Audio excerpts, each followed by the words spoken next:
Bienvenidos hermanos a esta octava y última escuela del año 2020. Mi nombre es Fernando Zuloaga, cursillo 183 del año 2015. Los invito a hacer conmigo la invocación al Espíritu Santo. Ven Espíritu Santo, llena los corazones de tus fieles y enciende en ellos el fuego de tu amor. Envía tu Espíritu para darnos nueva vida y renovarás la faz de la tierra. Dios, que ilumina los corazones de tus fieles con las luces del Espíritu Santo, danos gustar de todo lo recto según el mismo Espíritu y gozar para siempre de sus consuelos por Cristo nuestro Señor. Amén. Madre de la Divina Gracia, ruega por nosotros. San Pablo, ruega por nosotros. Hola, buenas noches, soy Mabel Feijó del cursillo 75 y estamos dando comienzo a la octava escuela, que es a la vez la última escuela del año. Cuando comenzamos este año, justo comenzó la pandemia y entonces vimos la necesidad de hacerlo virtual porque considerábamos que era imprescindible que nos mantuviéramos unidos a Jesús y en comunidad. ¿Cuál fue el proyecto que inspiró esta escuela? Bueno, el proyecto fue renovarnos, unirnos. ¿Por qué? Porque queríamos crecer, porque había gente nueva que hacía poco que había hecho el cursillo y que necesitaba formarse. Y eso es el objetivo que buscamos, ayudar a esas personas a que se formaran para que luego pudieran integrarse. La escuela es, digamos, una de las partes más esenciales del movimiento de cursillo. ¿Por qué? Porque es la que se tiene que ocupar de mantener la fidelidad, la de organizar todas las actividades que hacemos, y esto se basa en que la escuela es una escuela de santidad, de formación y de comunidad. El movimiento de cursillo es un regalo de Dios, un regalo inmenso de Dios que hace a los hombres para que puedan unirse al Señor y transformar la sociedad. Y nace de un carisma, entendiéndose por carisma a un don del Espíritu Santo que el Espíritu Santo nos regala a los hombres y a la Iglesia. Ese carisma, a su vez, da origen a todo lo que es el movimiento. Da origen a la esencia, a la mentalidad, a la finalidad y a la metodología. La finalidad del movimiento de cursillos es evangelizar los ambientes y lo hace a través de un método que es propio y que se basa sobre todo en la amistad. Se basa en hacernos amigos de las personas, de los hermanos, para que estos se hagan amigos de Cristo. En cuanto a la metodología, el movimiento tiene un método propio que se basa en 3 tiempos. El precursillo, el cursillo y el postcursillo. Con respecto al precursillo, sí hicimos una escuela muy interesante, trabajamos mucho y bueno, después comenzamos a abocarnos al tema ya del cursillo propiamente dicho. Vimos los aspectos generales, todo lo que les es propio y finalmente nos abocamos a un taller de rollos. ¿Cuál fue la idea? Bueno, que las personas nuevas fueran aprendiendo cómo hacer un rollo, a manejarse con el esquema y las ideas fuerzas y demás. ¿Y qué hicimos? Buscamos a 2 personas para dar el mismo rollo y entonces se pudo ver de qué modo cada uno a su manera podía encararlo. Y todo esto, cuando empezamos con el taller de rollo, lo fuimos haciendo dentro del contexto de un supuesto rodaje, con lo cual fuimos aclarando también muchas de las cosas que van sucediendo en la preparación de un cursillo. Marcamos muchos temas, el tema de las palancas, de las cartas, de la Virgen, bueno, todo lo que hace es propio de un cursillo.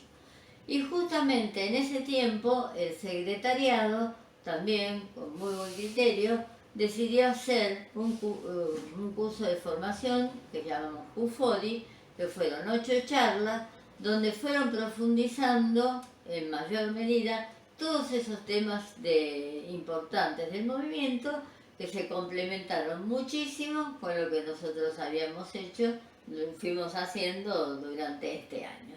Así que bueno, esperamos que todo esto haya servido para la gente nueva, que se entusiasmen, que quieran participar, sabiendo que la formación es muy importante. Bueno, de colores. Bendiciones para todos. Soy Antonio Busek del cursillo 44 de Los Teques, Venezuela. A mí me toca presentar el video de la encíclica Fratelli Tutti. En esta escuela tuvimos como eje central presentar los rollos del cursillo y precisamente en esta misma línea esta encíclica calza a la perfección con el rollo de estudio del ambiente, que fue el primer rollo estructurado por Eduardo Bonín, primer laico de nuestro movimiento. Vamos a definir el ambiente como el conjunto de ideas, valores y circunstancias que concurren en un determinado lugar y tiempo y que influyen en el modo de ser, de pensar y de actuar de todos. Esto es lo que nos presenta la encíclica, recordándonos nuestra obligación de actuar y pensar en nuestros propios ambientes, influir en ellos. Vamos a recordar algo muy importante: o le ganamos nosotros al ambiente o el ambiente nos gana a nosotros. Cristo cuenta con nosotros. A continuación presentaremos el video de la encíclica, de colores.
Habiendo visto la hermosa presentación de la nueva encíclica del Papa Francisco sobre la fraternidad y la amistad social, a continuación les compartiremos un video del padre Carlos María Gali, decano de la Facultad de Teología de la Universidad Católica Argentina. En este extracto del video, el padre Gali hace un recorrido sobre los 8 capítulos de la encíclica en base a 3 miradas: una mirada histórica, una mirada sistemática y una mirada evangélica.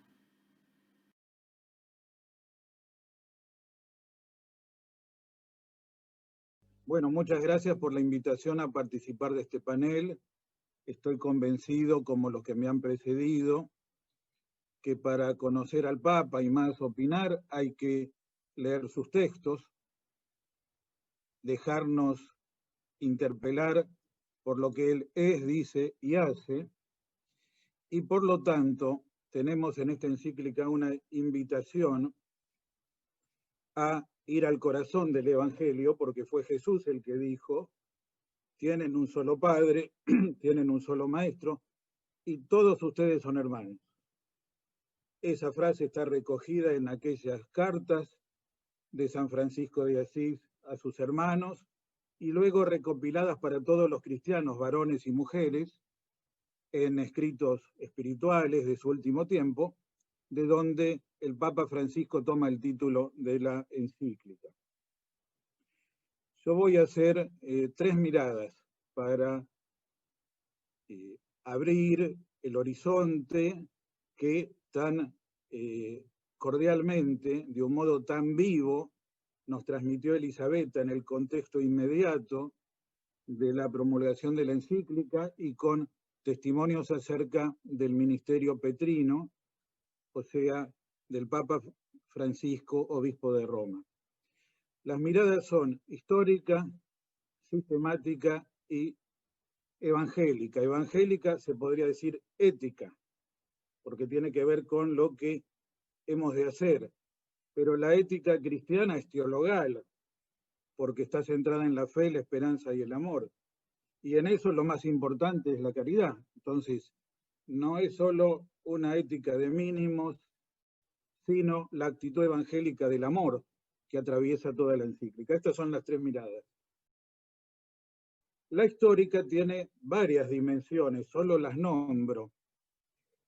La primera es, profundizando lo que dijo Beta, la relación entre Francisco de Roma y San Francisco de Asís. Porque ya en la primera homilía, en la inauguración del pontificado, el Papa Francisco se refirió a 3 grandes cuestiones, que luego, cuando visitó Asís por primera vez, y ella recordó, las sistematizó en un discurso en Asís, donde se refería a San Francisco como modelo de la unión con Cristo, del ser cristiano, como alguien llamado a amar, servir y reparar, esto es, reformar la Iglesia, y en tercer lugar, atender a los grandes dramas humanos, y nombraba 3 aspectos del testimonio de santidad de Francisco de Asís. Su casamiento místico con la señora Pobreza, expresado en su amor a los pobres, su compromiso por la paz en el paz y bien, su rechazo a las cruzadas y su visita al sultán en Egipto, y luego su fraternidad universal con todos los seres vivos, hermano sol, hermana luna, hermana agua, hermana madre tierra, la frase es de él, no le inventó ningún indigenista, es de la más pura tradición cristiana y hay que aceptarla así. La tierra es hermana, es madre y es hija, según los vínculos que la humanidad tiene con ella, hermana de todos los seres, y en particular hermano de todos los seres humanos, de la misma carne y de los más heridos. Estos 3 aspectos, Francisco los desarrolló, los 2 primeros sistemáticamente, en Evangelii Gaudium, capítulo 4, donde dijo que toca 2 problemas que tienen que ver con el futuro de la humanidad. Esto es la inclusión de los pobres porque están en el corazón de Dios y deben estar en el corazón de la Iglesia, y por lo tanto en un proyecto social, y el diálogo por la paz a nivel nacional e internacional. Luego, en la encíclica Laudato Si, desarrolla el tercer tema. Esto es el cuidado de la casa común, inspirándose nuevamente en la figura del poverello, del santo de Asís. De tal manera que cuando ahora vuelve sobre San Francisco, no está sino honrando y desarrollando la misión que como obispo de Roma tiene al tomar el nombre Francisco que ningún papa anterior se había animado a tomar para designar su misión en la Iglesia. Este es un primer horizonte, porque nomen es omen, el nombre es la misión.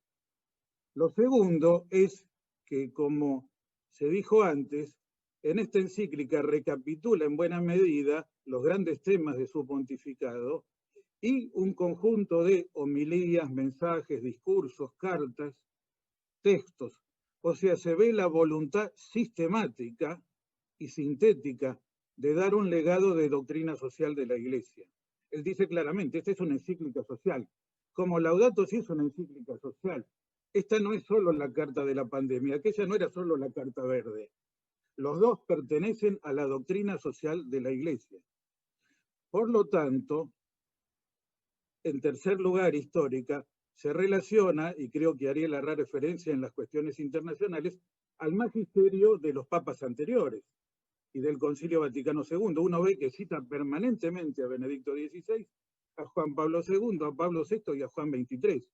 Recordemos que fue Juan XXIII el primero que planteó la cuestión social a nivel global, en la encíclica Paz en la Tierra o Pacem in Terris de 1963, 2 meses antes de morir, donde ya planteó temas internacionales que los otros papas han retomado y enriquecido. Yo digo que esta encíclica es una nueva Pacem in Terris y es una nueva Populorum Progressio, porque está en el centro el desarrollo de todos los pueblos, especialmente de los más pobres, y la invitación a construir la paz. El Papa dice ser arquitectos de la paz y ser artesanos de la paz. Las instituciones deben hacer la arquitectura y cada uno debe ser un artesano cotidiano en su vida diaria, respondiendo a la bienaventuranza. Felices los que construyen la paz. Y el cuarto horizonte histórico es que el Papa responde a grandes signos de los tiempos.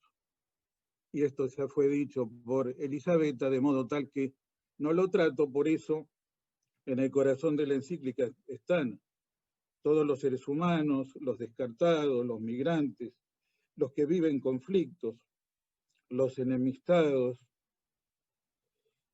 los que sufren las guerras y tantas otras personas que son vulnerables y vulneradas en sus derechos, y por lo tanto hay que acercar el corazón del amor misericordioso de Dios a través de la Iglesia hoy. Podría haber más perspectivas históricas, me limito aquí porque Ariel desarrollará otros puntos. En segundo lugar, creo que hay que tener en cuenta una perspectiva sistemática. Ya el video nos presentó el tema y la estructura de la encíclica, de modo tal que no vuelvo sobre eso. Pero sí deseo que captemos dos cosas. El tema es enunciado de esta manera: sobre la fraternidad y la amistad social. La fraternidad permanentemente tiene el adjetivo universal. No solo es la fraternidad en mi familia, con mis amigos, en mi patria, o en mi pago chico, o en mi país, sino en el mundo entero. La fraternidad más bien apunta a lo universal. En cambio, el desarrollo del tema de amistad apunta más bien a lo local o a lo nacional. Esto es un desarrollo creativo de la doctrina social de la Iglesia. Otros papas habían hablado del amor social. El Concilio Vaticano II había hablado de que somos una gran familia humana, una fraternidad universal. Pero vincular a ambos es muy típico del Papa Francisco, porque yo digo que es el primer papa nacido en una gran ciudad global del siglo XX. Pensemos que el Papa argentino nació en Buenos Aires en 1936, cuando Buenos Aires había pasado de ser una pequeña aldea a una gran ciudad de América Latina, cosmopolita. El año que nació Francisco, Buenos Aires tenía 2,5 millones de habitantes, 2/3 de criollos y 1/3 de inmigrantes. Y muchos de nosotros venimos de italianos o de españoles, que eran las dos mayorías de las colectividades entonces. También él. Y cuando él trata el tema del mundo, permanentemente va al polo local y al polo global. Lo dice en uno de los capítulos, hay que actuar con sabor local, con horizonte universal y con vínculos regionales o vecinos, en el vecindario, diríamos en la región. Pero el tema no es ni solo la fraternidad ni solo la amistad, porque fraternidad y amistad son dos formas del amor. Es el amor fraterno y es el amor de amistad. Entonces el gran tema es, como él lo dice en la introducción, el amor en su dimensión universal, no en todas las dimensiones, porque se habló del amor matrimonial y familiar en Amoris Laetitia. Aquí está hablando del amor social, sobre todo en perspectiva universal. El segundo punto sistemático, me gustaría que se capte el rol del capítulo 2 en el conjunto. El capítulo 2 es el dedicado al buen samaritano y se llama Un extraño en el camino. Antes está el capítulo 1, que habla de un mundo cerrado u oscurecido. Y después está el capítulo 3, que propone pensar y gestar un mundo abierto. ¿Qué hay entre lo cerrado y lo abierto? La actitud abierta del buen samaritano que se vuelca hacia el hombre, el ser humano herido en el camino. Enseguida lo profundizo. De modo tal que hay que captar esta lógica. Es Jesucristo y todo ser humano en la figura del buen samaritano que se aproxima el que nos permite abrir el horizonte de vínculos a nivel personal, social y universal, para que el mundo no se siga cerrando ni ensombreciendo, sino que se vaya aclarando y vinculando hacia un mundo abierto. Y para que haya un mundo abierto, capítulo 3, debe haber un corazón abierto, capítulo 4. Un corazón abierto para un mundo más fraterno. Ese es el 4. Y luego vienen mediaciones. El 5, la mejor política. El 6, el diálogo para la amistad. Y el 7, el trabajo por el reencuentro, sobre todo en situaciones de conflicto nacional e internacional, por la paz. Termina con una apelación a las religiones que dan un sustrato sólido. El Papa en algún número muestra la vinculación entre solidez y solidaridad. Una base firme para construir una fraternidad universal, que es reconocer que tenemos todos un Padre común. Primera frase de la declaración con el imán en Abu Dhabi. Todos podemos mirarnos y querernos como hermanos porque tenemos un Padre común. Lo reconocen las 3 religiones monoteístas desde la tradición bíblica. Y en este horizonte yo quiero recordar una frase del querido documento de Puebla del Episcopado Latinoamericano, su tercera conferencia general en 1979. El año pasado tuvimos en Roma un encuentro reflexionando sobre Puebla, ya salió la publicación, que decía que en la modernidad no se ha podido construir una fraternidad universal porque se ha debilitado el reconocimiento de un padre común. Y si no hay el reconocimiento de un origen en común, es difícil construir un mundo de hermanos y hermanas, la fraternidad. En aquellos años yo había leído un texto de Jean-Paul Sartre, que en la tradición del marxismo europeo libertario decía somos todos hermanos. Pero cuando le preguntaron cuál es el fundamento de la fraternidad, en su visión de un humanismo ateo, dijo, es que todos pertenecemos a la misma especie. Entonces yo pensé, momento, la especie es un componente de la humanidad, pero no es lo único ni lo más importante. Porque entonces podríamos decir que 2 perros, sobre todo, dos de la misma raza o como se llame, también son hermanos entre sí, en algún sentido. No es la pertenencia a la misma especie solamente, es la pertenencia a la misma familia humana que procede de Dios, primer principio y último fin, el que es Padre de todos, y así se nos ha revelado en Jesucristo. Por eso el capítulo 2 sobre el buen samaritano tiene que ver con el capítulo 8, donde al fundamento común de las religiones monoteístas agrega la base más sólida que nos da el cristianismo, cuando habla de la identidad cristiana, que en el mensaje y en el modelo de Jesús encuentra el fundamento más profundo para vernos y tratarnos como hermanos y hermanas. ¿Por qué? Porque Él es el Hijo único del Padre que se hizo uno de nuestros hermanos, es el primogénito entre todos, el que nos invita a reconocernos y tratarnos fraternalmente.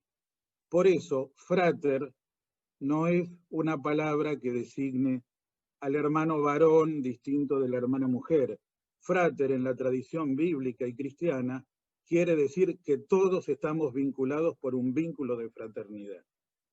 Y por eso, la forma más profunda de alteridad, reconocimiento de la alteridad que reúne todas las demandas contemporáneas, la forma más profunda de alteridad que revela el cristianismo es la fraternidad. El alter es un frater, es decir, un hermano o una hermana. El amor, en este caso, fraterno o la fraternidad, termina siendo la gran respuesta a los tres desafíos que planteó la modernidad y que el señor rector aludió. Siglo XIX, el reclamo de libertad; siglo XX, el reclamo de igualdad; el XXI será el reclamo o el siglo de la fraternidad. ¿Por qué? Porque cuando ideologías acentuaron la libertad y otras acentuaron la igualdad, no encontraron el punto de equilibrio que solo viene por la fraternidad, porque ahí se respeta la dignidad infinita de todo ser humano, hijo e hija, y al mismo tiempo el vínculo de igualdad y el reconocimiento del otro, porque todos somos hermanos. Esto lo dice el Papa permanentemente, es una encíclica sobre la dignidad humana y sobre los principios que brotan del reconocimiento de la dignidad humana. Y dignidad quiere decir valor, o sea, todo ser humano vale, lo repite por todos lados con todos los ejemplos. Todo ser humano vale porque es humano, es un ser humano, una persona humana y más para nosotros un hijo de Dios. Es la lógica de la dignidad. Si no se entiende esto, es muy difícil pensar y trabajar por un mundo más fraterno entre todos. Si vale, lo tengo que escuchar. Si vale, me puede aportar algo. Si vale, no debe ser descartado. Si vale, no debe ser insultado por redes sociales todo el día. Si vale, es alguien querido por sí mismo por Dios. Y si Dios lo quiere por sí mismo, ¿cómo yo me voy a arrogar descartarlo de mi pensamiento, de mi opinión, de mi mundo, cuando estoy vinculado por un vínculo que viene de Dios, Padre de todos? Yo creo que esto es muy importante en la Argentina, además de que es importante en Estados Unidos, porque vivimos un proceso de polarización brutal donde muchos cristianos y católicos no miran a los otros como hermanos, ni siquiera como adversarios políticos. Los miran solo como enemigos y los atacan permanente para destruirlos por las redes sociales. Esto lo sufrimos en la Argentina. Por eso escribí el otro día en el diario Perfil del Domingo un artículo mostrando la actitud de Jesús ante el poder político que se pretende omnipotente, y cómo Jesús nos invita a reconocer que solo Dios es Dios, solo Dios, a Él hay que darle culto, a ningún César de ningún país y de ningún imperio, y ahí tenemos la base de libertad para reconocernos mutuamente como hermanos. Bien, sobre esto, que me parece importante y puede volver en el diálogo, completo con dos corolarios finales. El capítulo 5 trata de lo que llama la mejor política. Es decir, hay una reivindicación de la política, pero no como lucha por el poder, que es parte de cierto íter de la política nacional o internacional, sino como construcción del bien en común.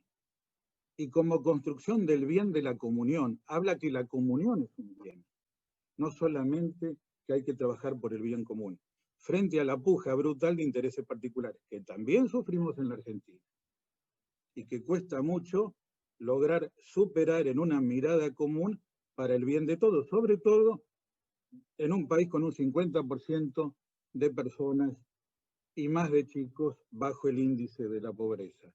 Por lo tanto, hay una reivindicación de la política, pero no de la politiquería, ni del uso de la política como amor al poder, sino de la política como poder del amor para construir en común. Por eso habla del amor político en la mejor tradición de los papas, desde Pío XI en adelante. Último corolario, sobre la paz, donde trata cuestiones que hacen a la paz en todo el mundo y también en la tradición argentina. Pero eso se lo dejo a Ariel y puede volver en el diálogo. Solamente cito una frase que está en el número 215.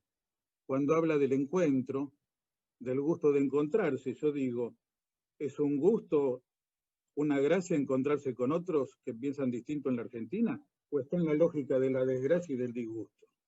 Bien, dejando eso de lado, el Papa cita una frase, ¿de quién? Los que ya somos un poco más grandes, y primero escuchamos el beat y la bossa nova, después pasamos al rock, sin olvidar el folclore ni el tango, cita nada más y nada menos que a Vinicius de Moraes, en una samba de la bendición.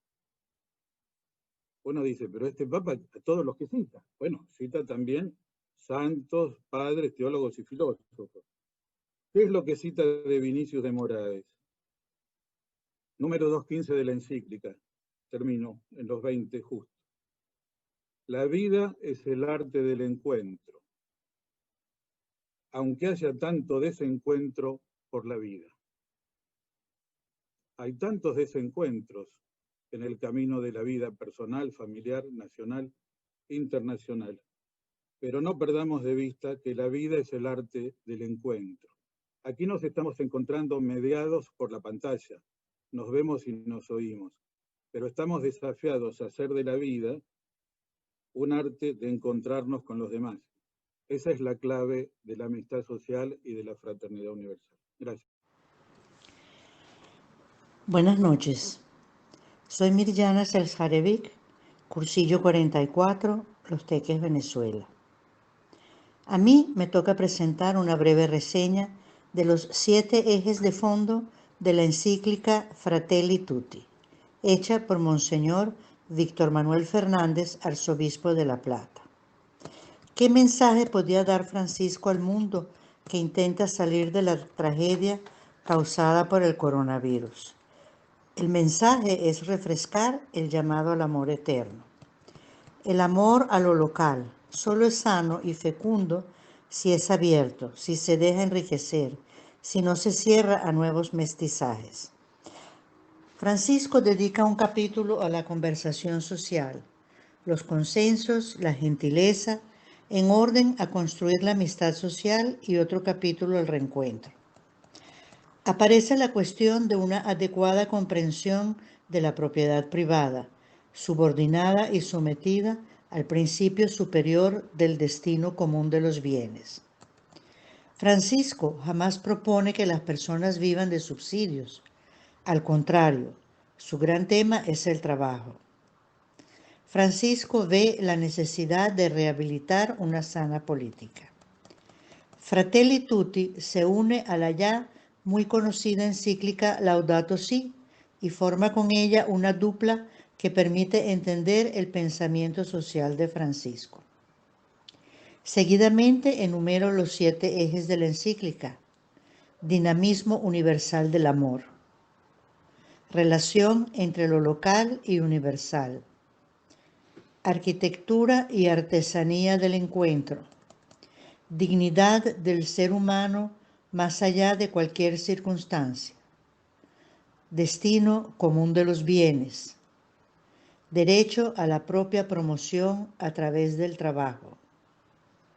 necesidad ineludible de la sana política. De colores. Queridos hermanos, buenas noches. Yo soy Popín Feijó, hice el cursillo 92 en 1982. Bueno, hemos reflexionado y seguiremos reflexionando sobre esta hermosa encíclica, donde nuestro Papa nos nutre y nos enseña sobre la cultura del encuentro y la fraternidad universal. Y en su carta final, en la carta encíclica Fratelli Tutti, que dada en Asís, junto a la tumba de San Francisco, el 3 de octubre del año 2020, nos dice en la última estrofa: ven Espíritu Santo, muéstranos tu hermosura, reflejada en todos los pueblos de la tierra, para descubrir que todos son importantes, que todos son necesarios, que son rostros diferentes de la misma humanidad que amas. Amén. De colores.